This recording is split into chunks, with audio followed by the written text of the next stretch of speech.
As we all know, President Zelensky has been successful in getting the F-16 approved for use by the Ukrainian Air Force. It's been a long, frankly unnecessarily long process, but one that has eventually yielded some fruit. However, after the Leopard main battle tank found its way to Ukraine under much fanfare and was laid low by the humble tank mine, I want to be very realistic about what we can expect from these fighters. The hype has already started building, and frankly we need to temper it a lot. Post-approval, there remains a long road ahead before the F-16s will actually see service in Ukraine, and when it does, the question is whether they will make the difference so many people are hoping for. Firstly, the aircraft appear to be coming from recently retired stock in the Netherlands, Denmark, and Norway.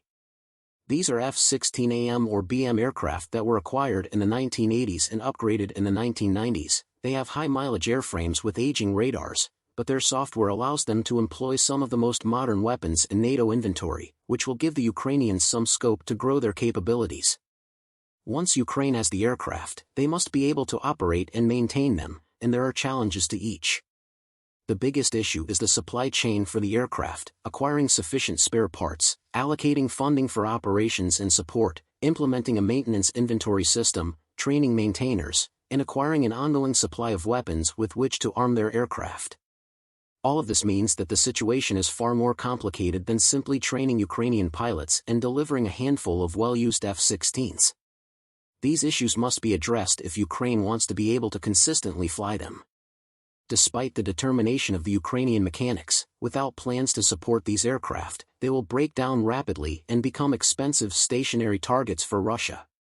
Doing things the right way takes time, so expect that they likely won't be able to deploy F-16s operationally until the end of the year, but I expect it to be much longer than that, so you won't see them flying over the current offensive.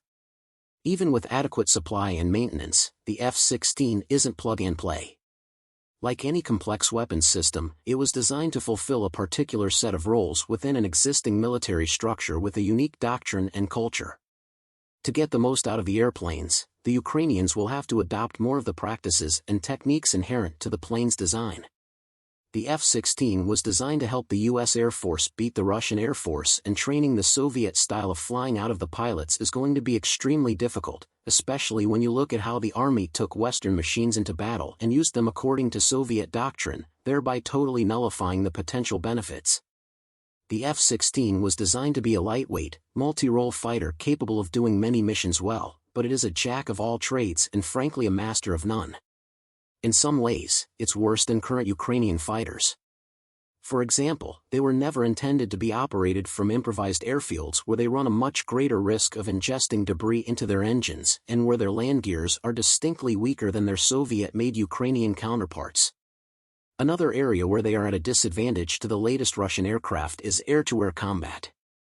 Large Russian air superiority fighters such as the MiG-31 and Su-35 can see significantly farther with their powerful, modern radars. They also have R-37 missiles that have a much longer range than NATO-supplied AIM-120 AMRAAMs. In other words, Russian aircraft can potentially spot Ukrainian F-16s and shoot them down before the Ukrainian pilots see them coming, and the improved capabilities of the F-16 are not enough to tilt this disparity in Ukraine's favor.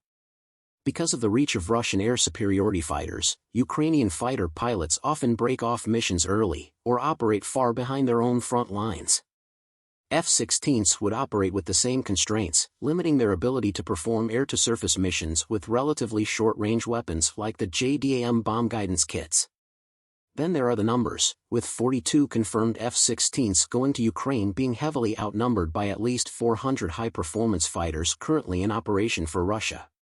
Now, whilst obviously it's unlikely you will see those numbers in the air at one time, it does however show you that Russia can lose planes and still field a substantial force. Ukraine, on the other hand, between maintenance stand-downs and battle attrition, is going to be hard-pressed to keep any sort of significant numbers in the sky. The Russian Air Force has also yet to fully reveal itself in this war and may feel compelled to do so if F-16s are causing endless trouble in the war zone. Let's not even get started with the clearly dangerous Russian anti-air missile systems all over the battle zone. And so, it's highly unlikely that the F-16 will grant Ukraine air superiority, but they will facilitate the defense of their airspace by giving more solutions for taking down drones and cruise missiles. In conclusion, the F-16 is by no means a wonder weapon that will turn the tide of the war. On the contrary, there is a very real concern that the first unit to go down in flames will be a major propaganda issue for this brave country and put more pressure on Western countries to halt their support. We need to be realistic and accept that these planes are no different to a medium-range missile system, ultra important and extremely useful, but by no means a game changer. What do you think? Let me know.